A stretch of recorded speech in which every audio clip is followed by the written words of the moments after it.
تو اللہ نے انصاف کو صرف انسان کو دنیا میں صرف ایک وجہ سے بھیجا کہ میری زمین پہ انصاف قائم کرو. سو یہ جو جب آپ ان چوروں اور لٹیروں اور قاتلوں کے خلاف جب آپ ان کے خلاف کھڑے ہوتے ہیں تو یاد رکھیں یہ پولیٹکس سے اوپر چلی جاتی ہے بات, یا پھر اللہ کی رائے حق پہ چل رہے ہیں آپ, وہ راستے پہ جو آپ نماز میں مانگتے ہیں آپ اس راستے پہ چل رہے ہیں. اور یہ اس وقت قوم کے لیے سب سے امپورٹنٹ ٹائم ہے. ہم ان لوگوں کو شکست دے گئے, پاکستان اوپر چلا جائے گا انشاءاللہ. اور اگر ہم کامیاب نہ ہوئے تو یہ جو جنگ لڑنی پڑے گی یہ پھر آپ کے بچوں کو لڑنی پڑے گی, کیونکہ جنگ یہ لڑنی پڑے گی کبھی نہ کبھی ان چوروں کے ساتھ. تو وہ مشکل ہوتی جائے گی ملک کے لیے. اور پھر جو ہمارے نبی صلی اللہ علیہ وسلم کی جو بہت امپورٹنٹ حدیث ہے, اور قرآن میں کئی آیتیں اس کو سپورٹ کرتی ہیں کہ تمہارے سے پہلے بڑی قومیں تباہ ہوئی جو طاقتور کو قانون کے نیچے نہیں لا سکی. طاقتور چور کو نہیں پکڑتی تھی, چھوٹے چور کو پکڑتی تھی, جو رول آف لا نہیں قائم کرتی تھی. یہ ہے جنگ پاکستان کی, انصاف کی جنگ. اب یہ کیا کوشش کر رہے ہیں, لوگوں کو ڈرا رہے ہیں, دھمکا رہے ہیں. وہ پھر ثناء اللہ کا پھر کوئی سٹیٹمنٹ آئی ہے کہ میں تمہیں یہ کر دوں گا, میں وہ کر دوں گا. ڈرا رہے ہیں لوگوں کو, خوف. جو یہ کیا کرتے ہیں, یہ جو ظالم لوگ ہوتے ہیں, ایک چیز یاد رکھنا, سب سے بزدل ظالم آدمی ہوتا ہے, ہمیشہ ظالم بزدل ہوتا ہے. یہ جو ثناء اللہ ہے اور یہ جو شہباز شریف ہے جو کرائم منسٹر ہے, اس کا یاد رکھیں کہ اس کے اوپر ایک ہیومن رائٹس کی رپورٹ ہے. اس نے 97 اور 98 میں جب چیف منسٹر تھا, اس نے سب سے زیادہ لوگ پولیس مقابلے میں مروائے تھے.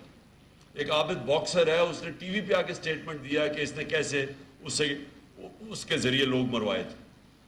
تو یہ وہ ظالم لوگ ہیں, یہ بھی ہے. اور یہ دوسرا جو ثناء اللہ ہے, اس کے اوپر تو خیر اپنی ان کی پارٹی کا منسٹر کہتا ہے کہ اس نے 22 قتل کیے ہوئے ہیں. تو اس طرح کے چور اوپر آ کے بیٹھ گئے, مجرم لوگ, اور ان کی کوشش ہے آپ کو ڈرا دیں. تو وہ جو سارا کیا تھا انہوں نے ڈرامہ, وہ جو پولیس کے ذریعے ظلم کیا, آپ نے تو خیر تصویریں بھی دیکھی ہوں گی, آپ نے تو کھینچی بھی ہوں گی, کور کیا ہوگا, کس طرح انہوں نے فیملیز نکلی ہوئی تھی, عورتیں تھے, بچے تھے, ان کے اوپر جو انہوں نے شیلنگ کی. اور وہ چھوڑیں, شیلنگ تو ایک طرف ہے, ہمیں جو کلیکشن آئی ہے شیلز کی, وہ ایک ایسے شیلز کیے تھے وہ صرف دہشت گرد کے خلاف استعمال کرتے ہیں, وہ لوگوں کے اوپر انہوں نے استعمال کیا. کیا ان کی کوشش ہے کہ کسی طرح پبلک ڈر کے سہم کے بیٹھ جائے, تاکہ یہ چور پھر سے جو 30 سال یہ دو خاندان حکومت کرتے رہے.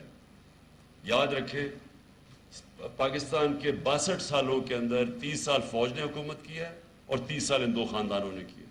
اب یہ پھر آ گئے ہیں, اور ان کی کوشش یہ ہے کہ آپ کو ڈرا دھمکا کے اور پھر اوپر بیٹھ جائیں. تو میں جب لوگوں کو ایک چیز بتاتا ہوں کہ یہ بڑا ایک عظیم نعرہ تھا جس کے اوپر یہ ملک بنا تھا, ہندوستان کے مسلمانوں نے بھی پاکستان کو ووٹ دی تھی پتہ ہوتے ہوئے کہ وہ پاکستان کا حصہ نہیں بنیں گے.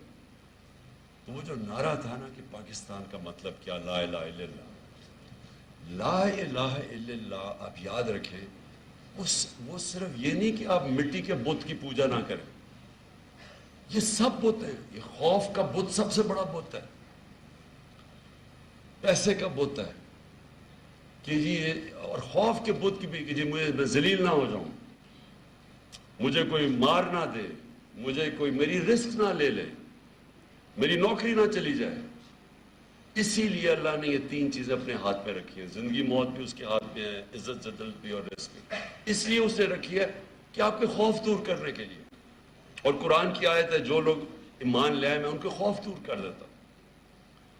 خوف دور کر کے ہی ایک انسان بڑا انسان بنتا ہے.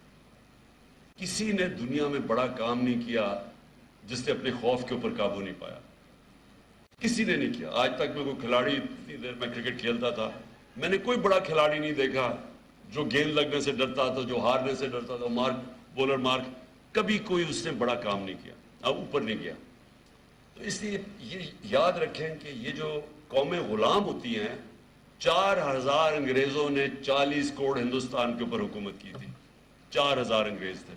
خوف کے اوپر لوگ ڈرتے تھے کہ جی کہ ان کا خوف اتنا تھا. اور وہ بھی اسی طرح پولیس کا استعمال کرتے تھے. جو جنرل ڈائر نے گولیاں ماری تھی لوگوں کو جلیاں والا باغ میں, بڑا فیمس ہے, تو وہ خوف طاری کرنے کے اپنے ملک میں کبھی ان کی جرت ایک آدمی کو گولی مارنے کی نہیں تھی. انکوائری ہو جانی تھی, لیکن کیونکہ غلام تھے تو انہوں نے سب کے سامنے جو قتل عام کی پتہ نہیں 150 لوگوں گولیاں مار کے اس نے جو کیا, وہ خوف طاری کرنے کے لیے. تو سب سے پہلے میں اب چاہتا ہوں کہ ایک چیز سے نکل جائیں باہر. جس طرح میں اس کو جہاد سمجھ کے لڑتا ہوں, مجھے کوئی کسی چیز کا خوف نہیں, کیونکہ میں سمجھتا ہوں کہ یہ ہمارے ملک کے لیے آنے والی ہم اپنی نسلوں کی جنگ لڑ رہے ہیں. آپ نے بھی اسی اسپرٹ سے اس پہ آنا, کیونکہ آپ کو اس کی کوئی فکر نہیں کرنی چاہیے. اور یہ یاد رکھیں, یہ بڑے, میں پھر سے بتاتا ہوں, ان سے بزدل لوگ کوئی نہیں ہے. یہ جب ان کے سامنے کوئی کھڑا ہو جاتے ہیں یہ سارے بھاگ جاتے ہیں.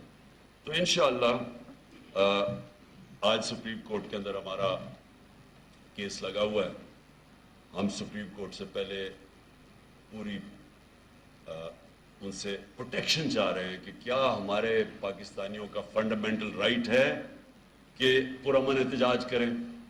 اب سپریم کورٹ سے یہ بیسک سوال ہے. اور کیا اس طرح کے مجرموں کو آپ اجازت دے سکتے ہیں کہ یہ آپ عورتیں بچے دیکھیں اور ان کے اوپر شیلنگ کریں, اور پتہ نہیں 35,000 شیل مارے انہوں نے, لوگوں کے گھروں میں گھس گئے رات کو, ان کی عورتیں نہ چادر نہ چار دیواری کی پرواہ, جو انہوں نے حرکتیں کی ہیں پنجاب کے اندر, اور جو پنجاب پولیس کا پاکستان تحریک انصاف کے سربراہ